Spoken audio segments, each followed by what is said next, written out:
Right. So yeah, should we do the thing then? Are we ready? Yeah. Are we, yeah, let's do it. Yeah, I'm going to keep the list up.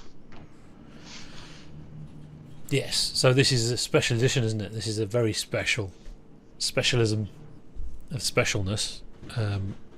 We've been trying to think of the most embarrassing things we like. Yeah. What's just things that we have. It was hard, but we genuinely like these songs. We like listening to them, and they are unacceptable. Yeah. It's not right. I seem to have quite a long list. You seem to be better than me, but I don't think it's because you have more things like that. I think it's because I'm not personally honest. I think I've blocked it out in my brain because I think those things are there. I do not like that. Yeah, and I just can't remember. I've just forgotten. I remember being in a pub and was it Common People came on? Common People is good though. Contemporary, and you were just so made up that there was actually some rock music on the thing. It's not rock, it's like a pop song. Yeah. But you were so made up that it was actually something that you could kind of identify with, that you were just sort of like, God, wow, I actually like this. This is just making me sick. I do have a memory which I don't think you remember. Is sitting in probably in the same pub, and me singing very loud. Well, this is like 1 a.m. Everyone else is on the dance floor, and the two of us are just completely paralytic. Because we would just drink ourselves into oblivion. yeah, 6 or 7 pints. I would have been well gone by one. Yeah. And me singing. How does it go? What's the song that Noel Gallagher sings himself? Not Wonderwall. What's the other one? Don't look back in anger. I heard you say. Yeah, that one. Yeah. So I remember singing that loud, and you were going, "Nah, Kev, nah, don't bother, Kev, don't do it." But I wasn't even sort of only half aware that you were saying, "Stop, stop that." So, Oasis is a thing, yeah. And that although we did a piss take video, a couple of those songs are good songs. It's the way they're presented that's horrible. Yeah, I really like Champagne Supernova. I listen to that every now and again. Mm-hmm. Just completely out of the blue. A little neuronal fire, and it'll go, "Oh, listen to Champagne Supernova," and I do. Yeah, but that's the question, isn't it? And that's one of what we're doing now. Is how much of that is like a nostalgia neuron firing? And I think, for me, I think that's very likely. On all of these. Some of at least one of them definitely. Yeah. Yeah. So I don't know which to start with, really. The first one you put in the chat, I think, because that this is really, really highly regarded, and it's appalling. Ah, right. Okay. Well, okay. So this is Blue Monday by New Order. Yeah.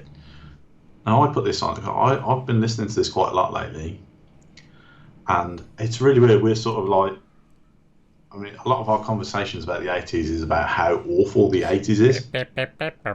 So terrible. All about image and just crap songs and synthesizers and stuff like that. And disposable. Yeah, basically. And if you were to choose a track that signifies the 80s in a movie or a computer game, this would be it. That one, exactly. So I should absolutely hate this. I suspect, I mean, I didn't play Vice City GTA. I suspect this is on the radio somewhere in Vice City. I don't know, actually. Because it's exactly the type of song that would come on the radio as you're driving to say, look, you're in the 80s. Yeah. And yet, there's something about it I'm just drawn to. And I think it's, I know nothing about New Order and their previous thing, because one of them died, didn't they? And yeah. I can't remember which one was that. Was New Order the first band, or was there the... No, it's the second one. Right. That's what's called New Order, yeah. So I know absolutely nothing about New Order. I didn't even know that this was called Blue Monday until relatively recently. But I find something, and we know that the lyrics are complete, garbage. They don't mean anything. There's something about it that really sort of like, it's the sort of that tell me how you feel, or tell me how I should feel, sort of notion. That kind of, there's almost something dystopian about it. They're supposed to be. Yeah, and the sort of some of the effects in there, it almost sounds like auto-tune now, but it's obviously not auto-tune because it wasn't. Yeah, it's just someone going blah, blah, blah, blah, blah. Yeah, it just sort of, it almost, there's a slight robotic tinge to some of the lyrics. Yeah. Which sort of gives me sort of a real dystopian sort of everyone, almost fascistic society where you're told how to feel. That's definitely what it's supposed to be. That's what it is. Is it? Yeah. Yeah. And that really resonates with me at the moment. So there's this future thing going on from a song in the past. Yeah. And it's now. It's happening now. Yes. Yeah. It's no longer the future. See, I don't get that at all. It's just some beepy music. I don't understand. I think the bass line was ripped from Sergio Leone or something like that. Oh. It's one of the spaghetti western, one of the fistful of dollars or a few dollars more or whatever. Right. It's one of those. He just ripped it from there, basically. Did they get into trouble, or did they No. He openly admits it. Says thanks, Sergio Leone. I mean, to me, what that sounds like. I mean, over here, I've just bought something I've never had before. These are little computer add-ons. I've always had that computer add-on.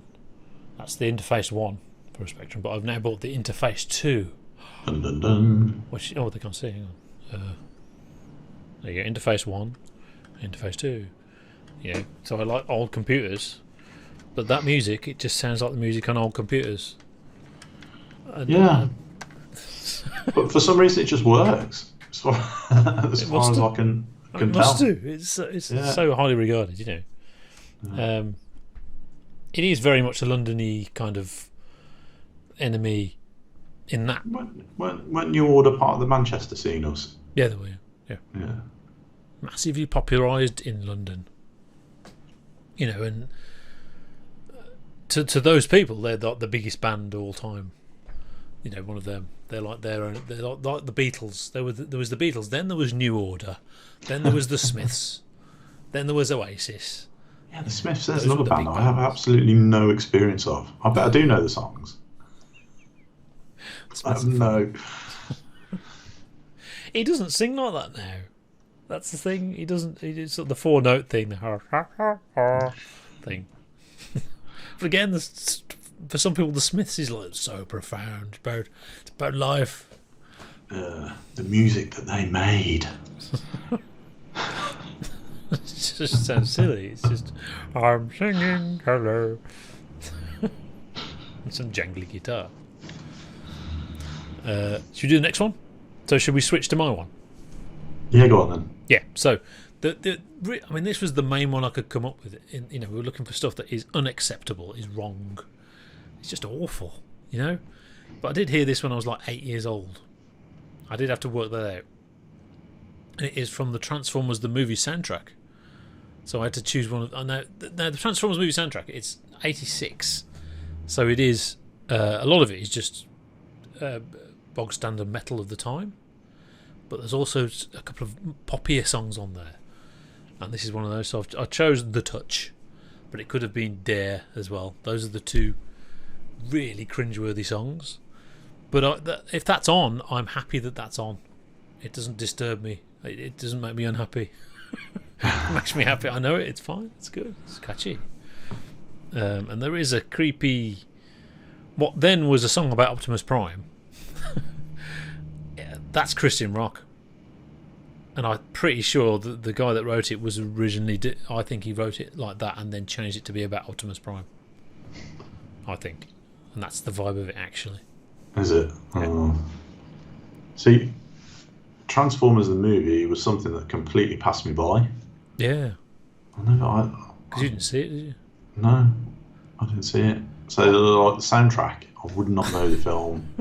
Well, we got the soundtrack before the film came out. I knew the soundtrack and then saw the film. I saw it at the cinema twice. When it must have been in 1986. Wow. So you know. So I mean that's actually my introduction to rock music. I tell everyone it's Status Quo and the Mob Rules. It isn't. It's Transformers the movie. It's Transformers the movie. There's other stuff on there which is more acceptable, which is just kind of sounds a bit Metallica, a bit softer than that. Riffs and shouting people in the 80s and woody guitar solos. Wayne's World was my introduction to rock music. Must be something about people from the 80s introduction to music through film. Yes. Wayne's World soundtrack's really good though, isn't it?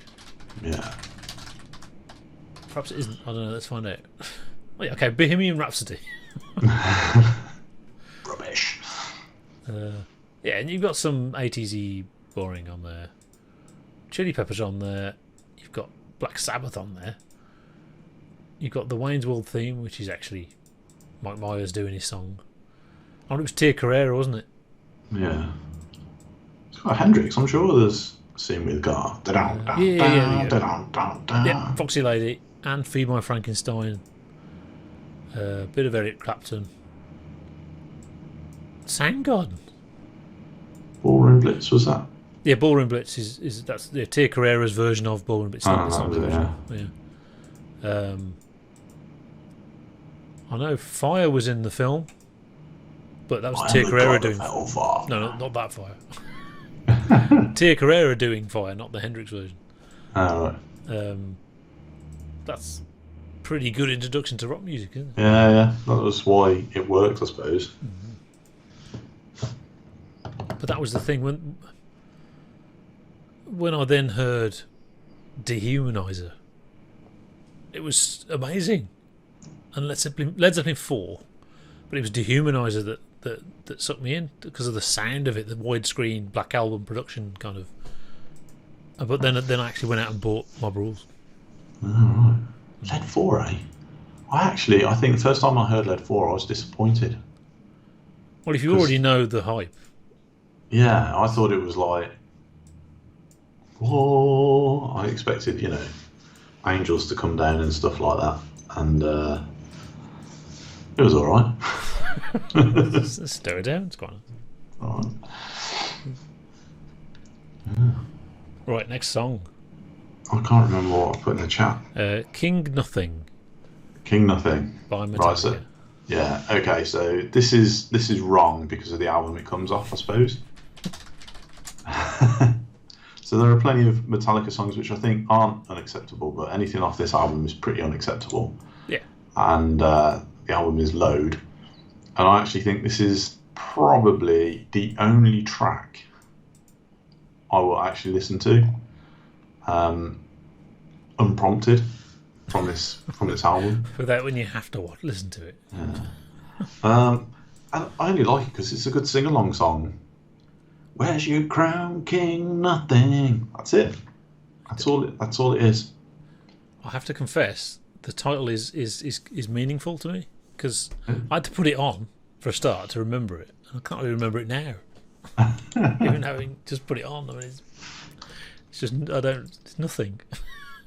But the whole album is like that for me. Yeah, I just find this one slightly more memorable. This just feels like what they're actually aiming for, which was a slightly more poppy, softer version of the Black Album. Yeah. Yeah. Something that you can sing along to, which is still.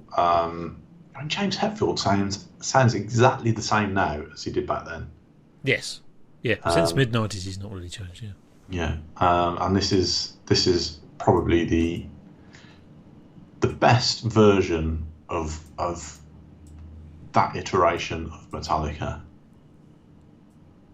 If this popped up on Hardwired to Self-Destruct, I wouldn't find it that out of place. So it's the best of nothing. Yeah. Out of And all it's the called zeros, King Nothing.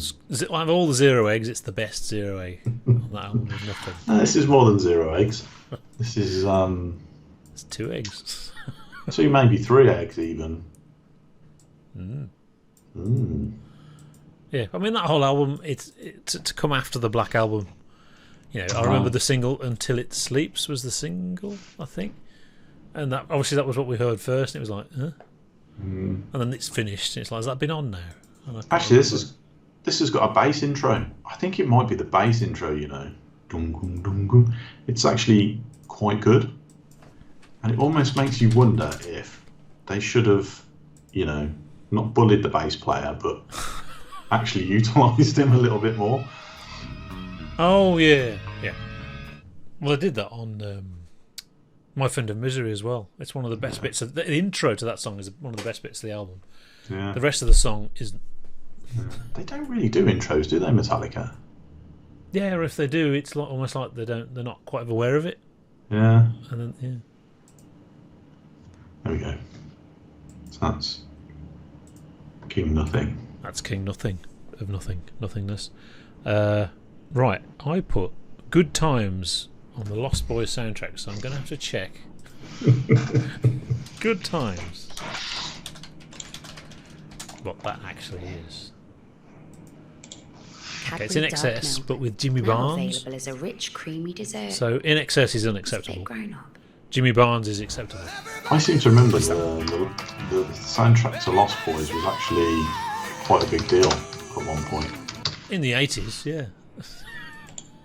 I think it's. I mean, this is more acceptable than the Transformers the movie soundtrack, and is very much the same kind of thing. It's buried in a sea of 80s-ness. Well, the thing with this is, 80s.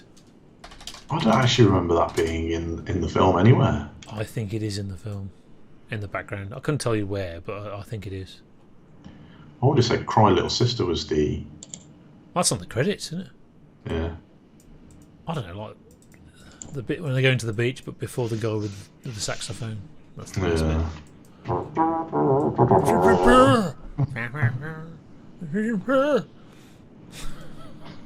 That's terrible.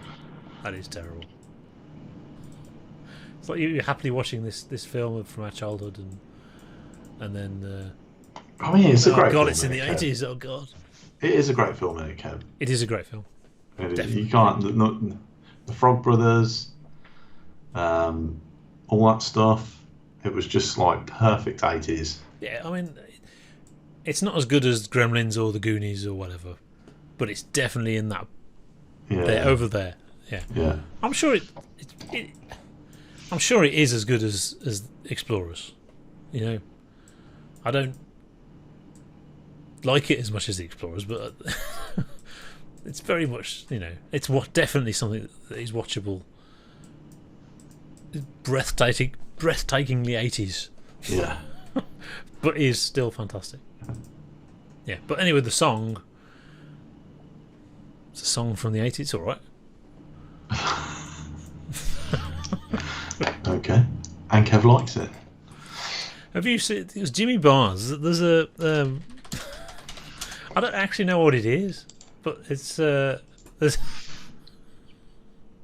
I assume this is a song he did, but there's like a 10-hour version of this thing.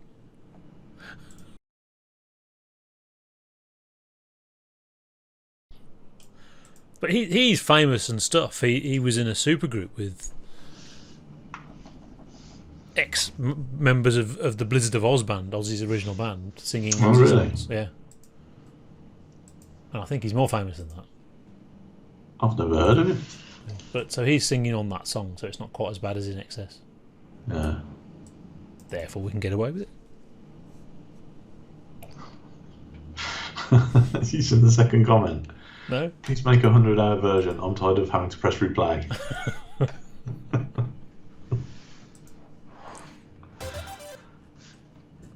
James likes these 10-hour videos. There's loads of them. If you just search for 10 hours, you'll see all these different this for 10 hours. I think there's a Stephen Stuart Lee one, isn't there? Is there? I'm sure there is, yeah. Oh, but there is a long one. I don't know if it's 10 hours, but yeah. Well, I remember putting it on for the first time and not quite realising that it was on repeat. And then it carried on. At a certain point, this isn't actually the routine. This is actually someone.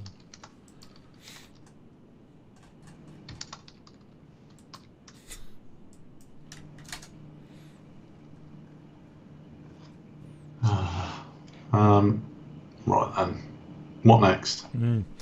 Yeah, your next one is Jim. No. Your next one is the other one that we chose. What was it? Oh, the one that we both like. I don't know. Can't remember. Where's my chat? Let me get. Well, I've had that other one, so you. All right. Okay. So it's one of my other two, yeah. Yes. Not Michael Jackson, the other one. Ah, right. Okay. So. What did we say it was? Oh, right. Okay. Oh, yeah, I know what it is. Okay, this one's really embarrassing, Kev. Yeah, this is appalling. This is unacceptable. There was a point. I mean, to put into words how much I hated Take That is not possible, yeah. Yeah. I mean, I loathed them. I thought they were a complete waste of time. I felt that they were inflicted upon me by being on the radio all the time. And it is a manipulative, bad thing. Yeah, I thought the songs were rubbish, no merit. Even the covers. Didn't they cover a Bee Gees one? Yes. No good. And this is not sort of like, sometimes you sort of railing against who someone is, and you actually secretly think the song's all right, but actually you it's the people you don't like, so I'll shun that song.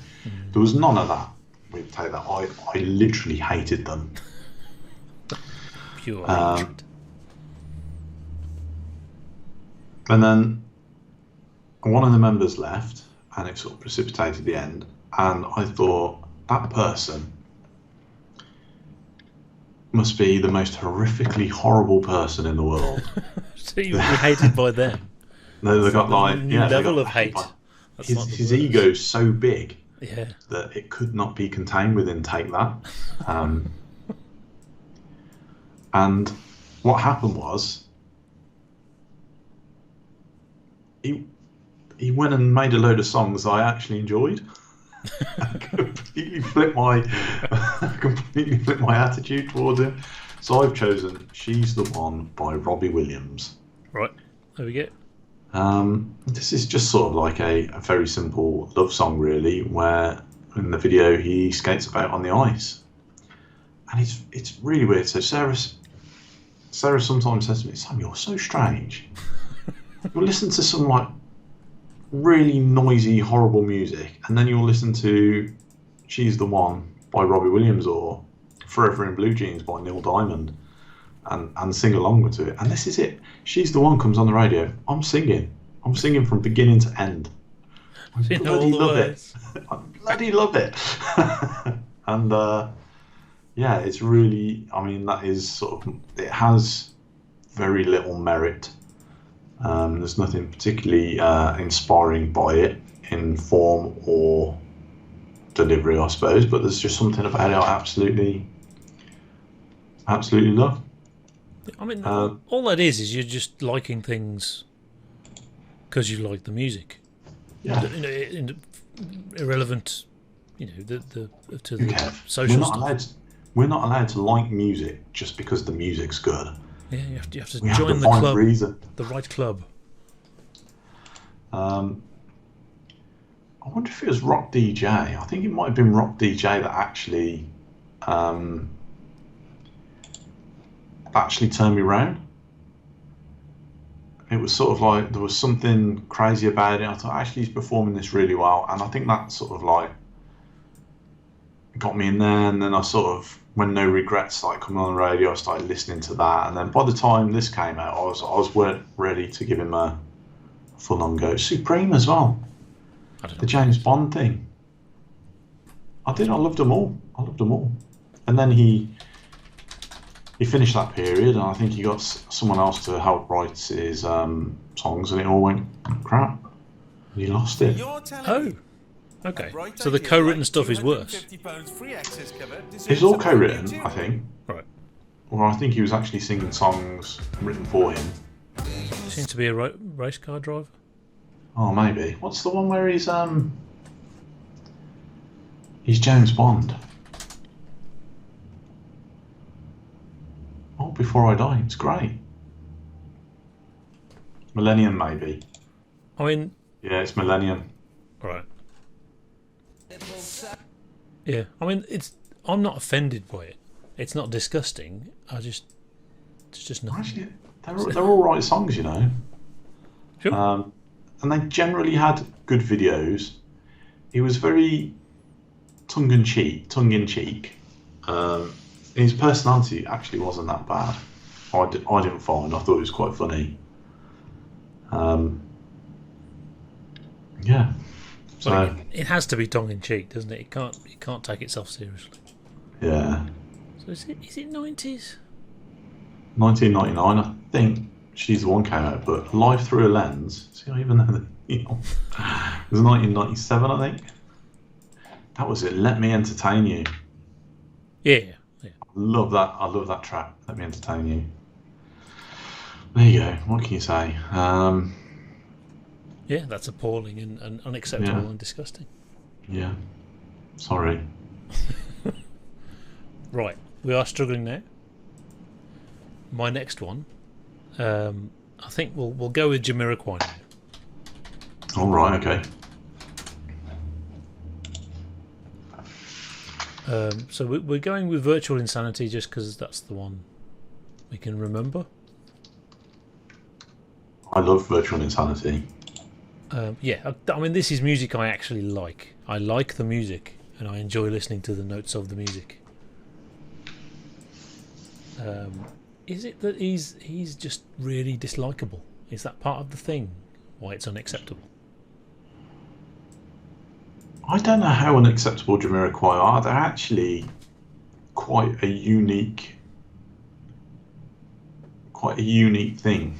They're British, but they don't really have any peers. No. And he is sort of like, I mean, he is effectively just the front man. Jamiroquai is a whole.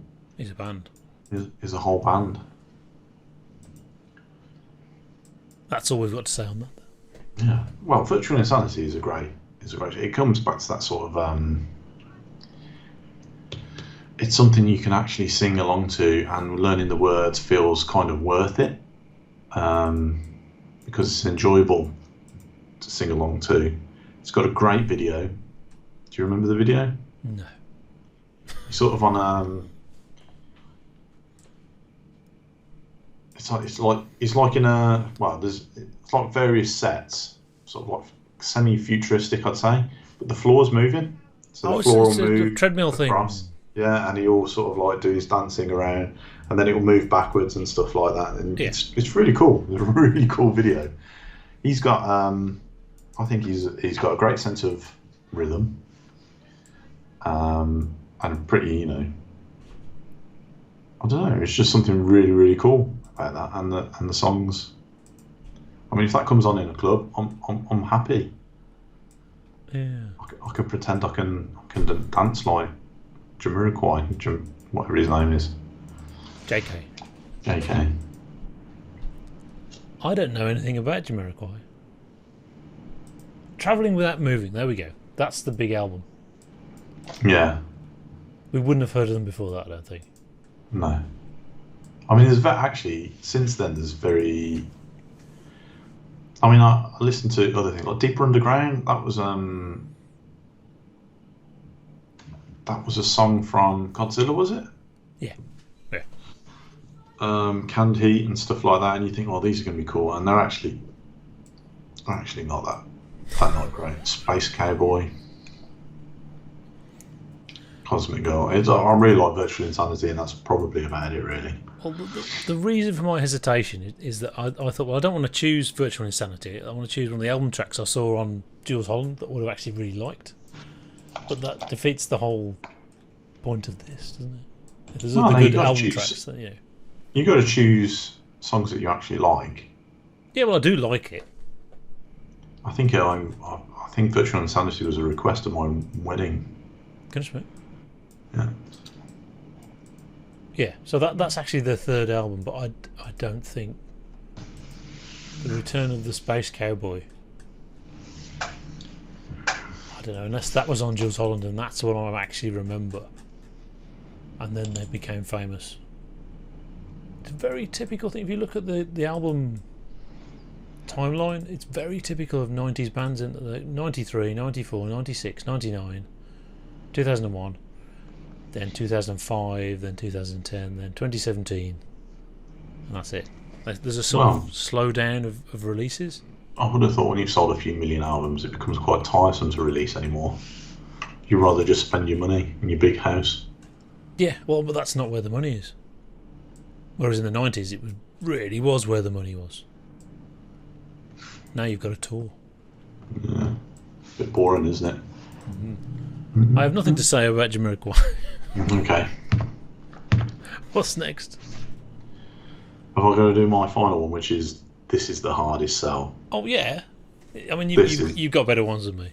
Yeah, this is this is really hard to sell. I think you've already mentioned Michael Jackson is involved. So then the question comes up: which Michael Jackson song? So I mean, Thriller's kind of acceptable. Well, Smooth Criminal, probably quite acceptable. Has to be, yeah. Yeah, this isn't any of those. This isn't that, no. This is really, really quite... some people will find this offensive. And the song is Earth Song by Michael Jackson. Oh my God, that's disgusting. Which... I'm sure is associated in this country with Jarvis Cocker getting on and that's what interrupting his performance. Yeah, his messianic thing about him being Jesus. What about sunshine? What about rain? I do remember the video a bit because he's like in there's trees and stuff and wind, and obviously you have to have wind in a Michael Jackson video, so he can sort of dance to the wind. Yeah,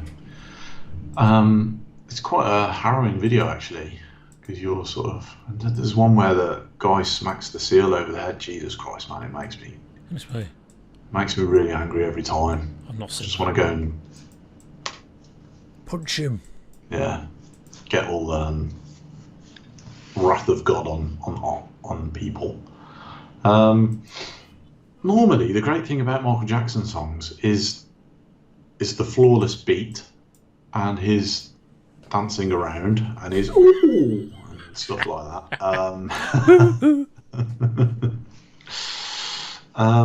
This isn't that, is it? It's sort of like it is a song. Yeah, it's a power ballad. Yeah, with a message, man, and it's the message that gets me. It really sort of shines a light on how bad things are, and if we had a Jesus type figure who could put everything back, that'd be quite nice actually. Not sure it should be Michael Jackson. Maybe now you could but yeah, there's something so he is portrayed as, I mean, that's the video. You wouldn't get that from the lyrics, would you? You wouldn't say this is a Jesus guy from the lyrics. It's more the video that portrays it like that. Yeah, I mean, it'll be one of those things. It probably wasn't his idea. All the video and all. Yeah, how well, I should imagine he has a lot of input into videos and dance routines. I'm sure you had to sign it off, but I mean, I don't know. I just like it. I just like the song. I like the largesse of it and everything. I just think it's really good. I'll never, if it comes on the radio, I'll never turn it off. Put it that way. Well, I'll listen to this one. It is a power ballad, so it is. obvious and all that, isn't it? It's not. There's nothing subtle about that, is it? You know, and it's not. Well, what should we write a song about? It's a bit like Dark Side of the Moon, isn't it? You know. What should we write the song about? Let's make it about life. You know how life is really hard. Oh, you know the environment. That's bad. Let's write a song about that. Yeah. This is interesting. It's Guy Pratt on bass. Is it? Yeah. So this is right after Pink Floyd, so right after the Division Bell tour. And Michael Jackson, he didn't actually see Michael Jackson because he was hiding under the mixing desk. He's just recovering from plastic surgery. So someone else had to sort of relay instructions to Guy Pratt. So we never actually saw him. That's good. That's a great story. Yeah, but you know, the gospel-y thing and all that stuff. I don't want to hear it. What about us? It's great, Kev. But it's like you said, how much of that is association? If I heard that in a vacuum, in a social vacuum, not knowing it was Michael Jackson or having no knowledge of who Michael Jackson was, would you actually like it? It would be hard to not know it's Michael Jackson. Yeah. But yeah, I don't know. There's nothing wrong with something being very straightforward and obvious, and that's pop. That's good. There's nothing clever about Forever in Blue Jeans, Kev. Mm. That's one of the best songs ever made. What is Forever in Blue Jeans?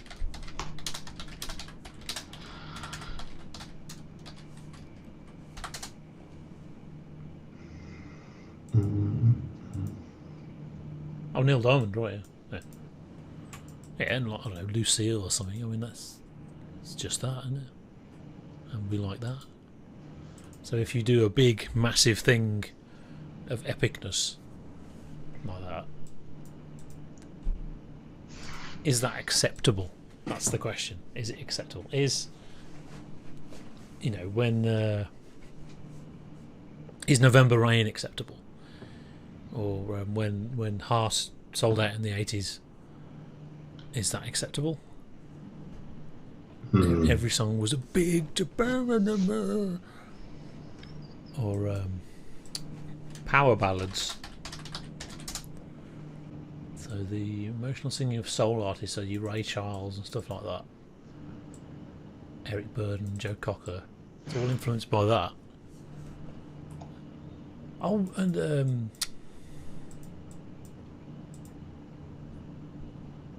Aerosmith's one that they didn't write. Do you not remember that? Aerosmith did a big power ballad. Oh, not the one for the movie. It was from Armageddon movie. Say again. Not the Armageddon movie. One. Is it Armageddon? I think that was just Steven Tyler, wasn't it? Because it was a massive hit. Don't wanna miss a thing, because even when I think of you. Yeah, it's got to be that one. Yeah. And I think they had to play it. I think it was on TFI Friday. They had to play it. So what they did, they started it at the start of the ad break, cut into Train Kept a Rolling in the ad break, and then just ended Train Kept a Rolling when they came back in. Because they didn't write it. So I think with these movie songs, the band doesn't actually write it. Yeah. Just sing this. Yeah. But well, they didn't write Train Kept a Rolling either. Is that your last song? That's my last song. Oh dear. So we've only got one left, haven't we? We've got Sleeping Satellite by Tasmin Archer. And I remember this.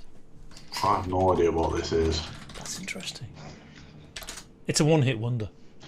It's one of them. Peggy 16.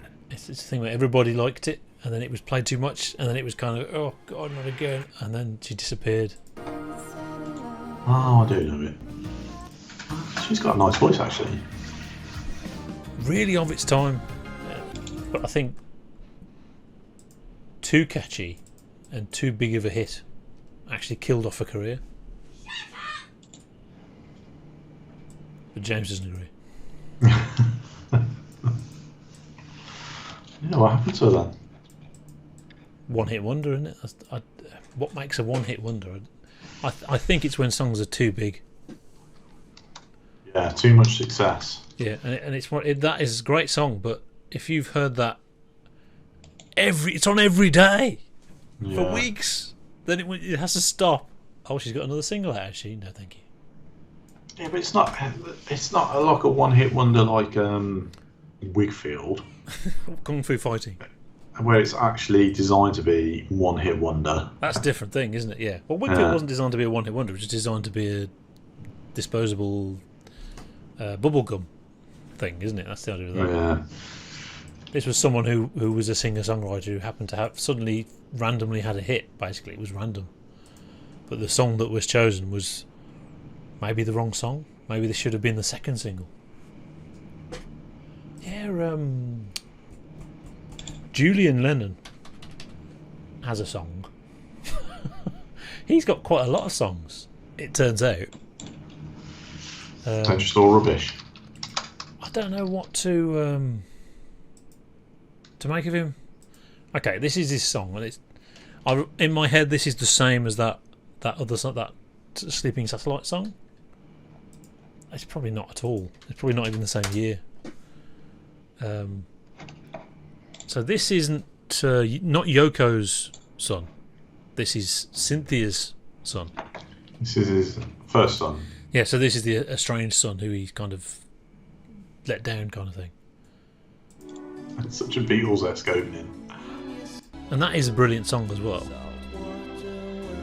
That doesn't sit right with me for a different reason, obviously, in that he's just cashing in on his father.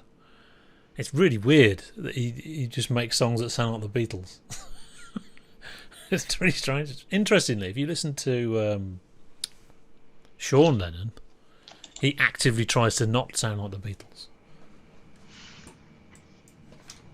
I don't know what you should do there. Because if he's just a singer-songwriter, yeah, someone's got to arrange the music for him, which the label are going to employ to do, and they're going to say one thing. Yeah.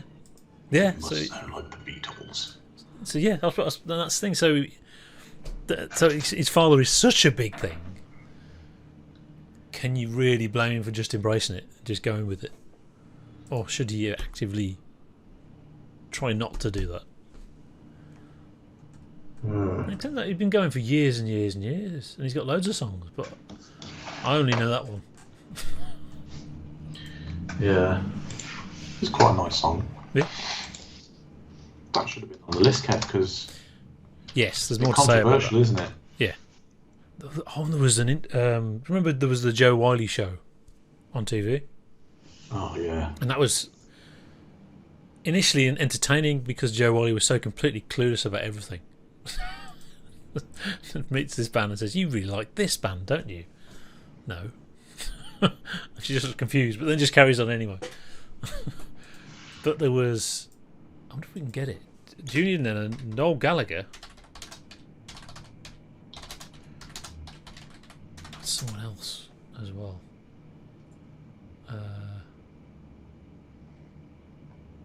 Okay, it's not even there. It's not even on YouTube. They did not like each other. Who, Julian Lennon And Noel Gallagher.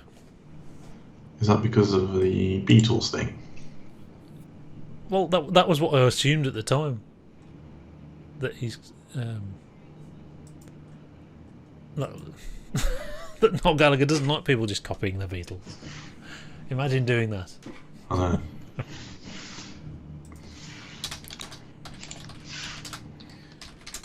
Was it called the Joe Wiley Show? I can't remember. Doesn't seem to be on YouTube. Maybe I dreamt it. It wasn't called that. Oh, here we are. I would stay up and watch it because it was good. I don't mean because there was good music or anything like that. I mean because it was interesting. But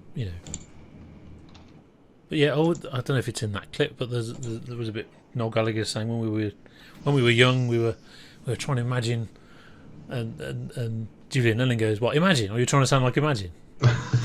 I mean, that he would even make that joke. It's kind of not sure about that. Bit close to the bone. I thought Noel Gallagher was quite open about it. Oh, about nicking stuff from the Beatles, yeah. Even though really, they don't really sound like the Beatles, really. No, I don't think so. No. It's good publicity, though. So yeah, that was our attempt to review embarrassing songs. Tell us which songs you listen to, which you shouldn't really listen to. Yeah, what is unacceptable? I bet there's loads out there, isn't there? There's sort of like each cringy artist, like Marilyn Manson. I bet there's going to be a Marilyn Manson track that I actually quite like. Yeah. Yeah, I think he's quite good. Oh, yeah, Kev. Is he? I don't know. I can't remember, but that's the problem. I just don't remember.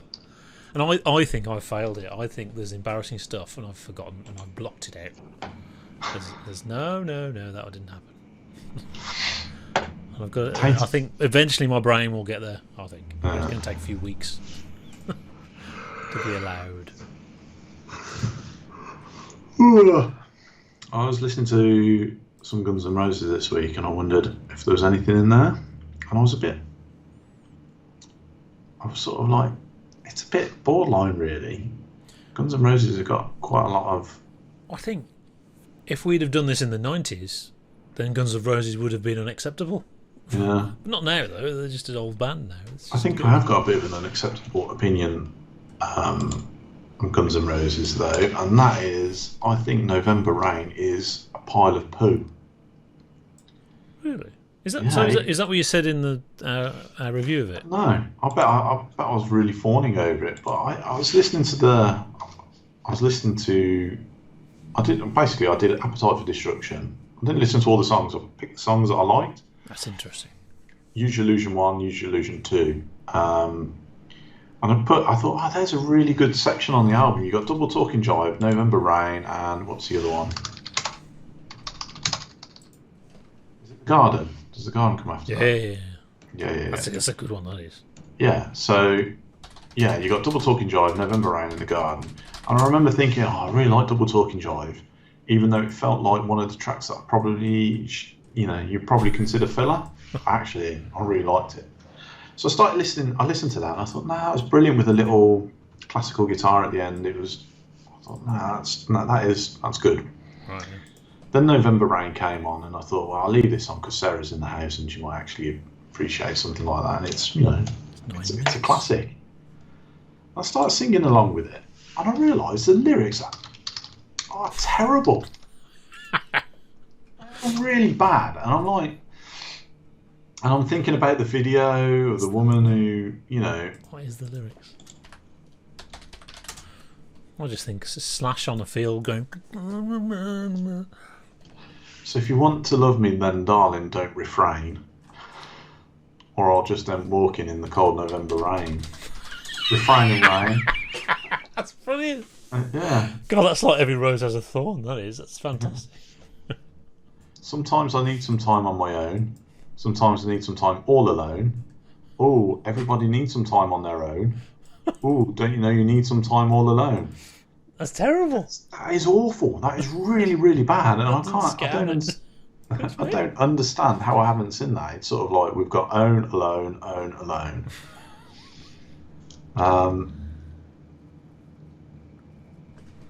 Yeah. So I think that's quite a controversial view. Because when you look at the listenings on Spotify, how many do you think November Rain has got? A lot. Yeah, it is a lot. Yeah. You have to remember those Spotify numbers will be different to like CD sales. The casual, I will remember that song, will be massive. Yeah. And then those people listen to that, don't even listen to anything else by that band. How many do you reckon? Millions. 2 million. 519,849,775. Whoa! That's mad.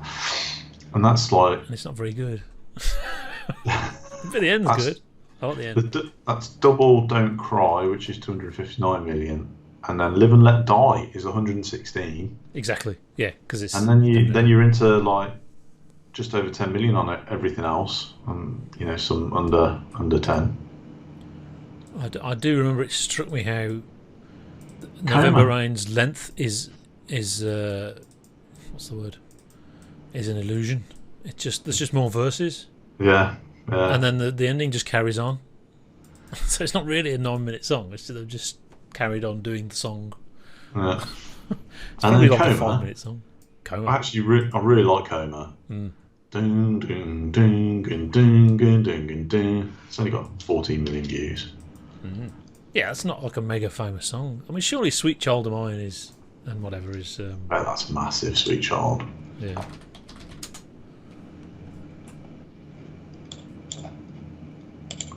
Guns N' Roses, "Sweet Child," 972 million, 994,600. It's going to be a billion listens soon. Yeah.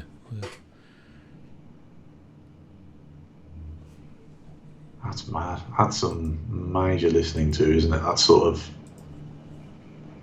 Guns N' Roses might actually make some money out of Spotify. You need 1 billion listens really to get. They get like 10 quid. November Rain is second though. Yeah. So higher than Welcome to the Jungle, higher than Paradise City. I'm actually surprised Paradise City is that high. Obviously, it's a good song, and it was a major song from Appetite for Destruction. But how many people now actually would know it? People know "Sweet Child of Mine" because people have covered it and that. I think it was in something. It was in a game. I don't know if that makes a difference, but it was. I think it was in something else as well. Welcome to the Jungle as well. Good song, but I didn't think it'd be. It's one of the big ones, and it obviously because it was 87. Remember, I think Appetite for Destruction was massive. Although it was only a debut, it was huge. Not quite as big as Use Your Illusion, but it was still massive.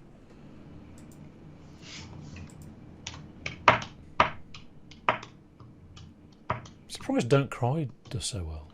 Yeah, I'm surprised about that. It's just a bit meh, isn't it? It's weird that it's on there twice. It's 2 Don't Cries because we like it so much.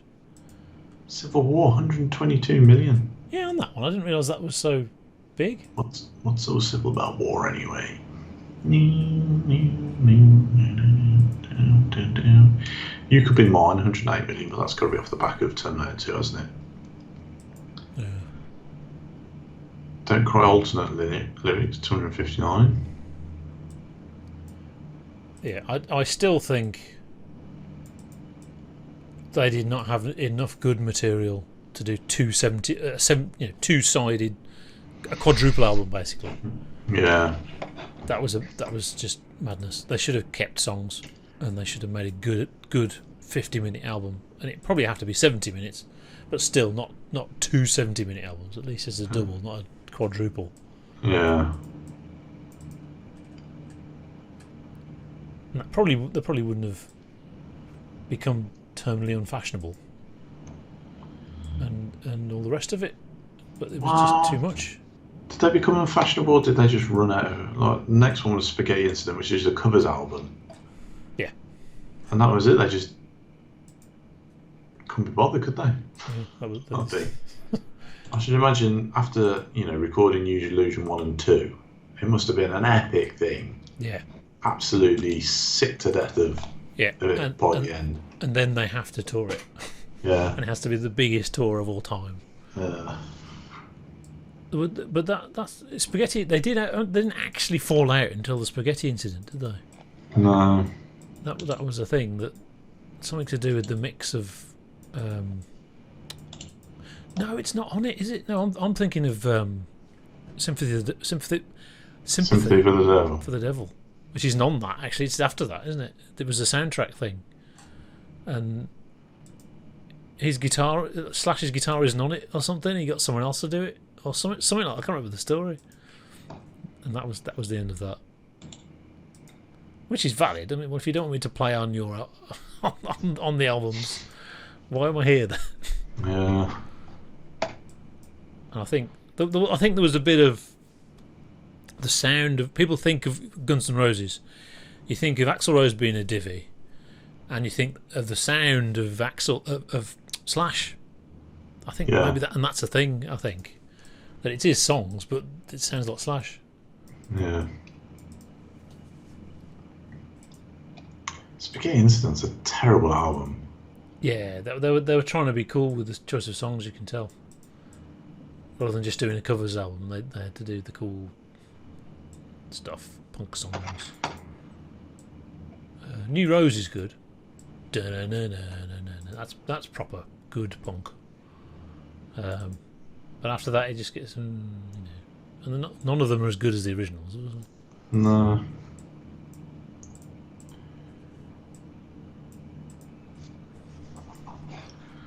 I got loads. And if they wanted to do that, they could have done something ridiculous like a doo-wop album or something. You know.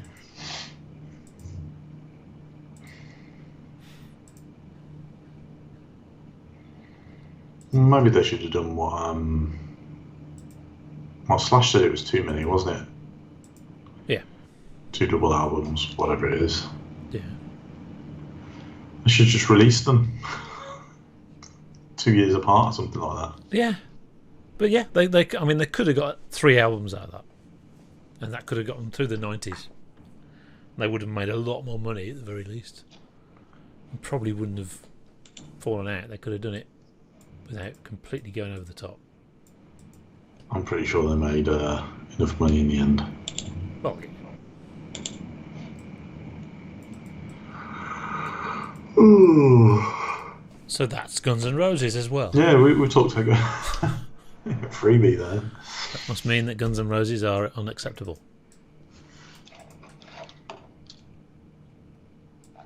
Or perhaps we should ask people in the comments to try and guess. What do I find unacceptable that my brain is denying? Yeah, that's a good one. Yeah. It's probably going to be 80s, I think that's what it is. It's not going to be 90s, it's going to be 80s. By the 90s, I just hated everything already, so I was already a teenager.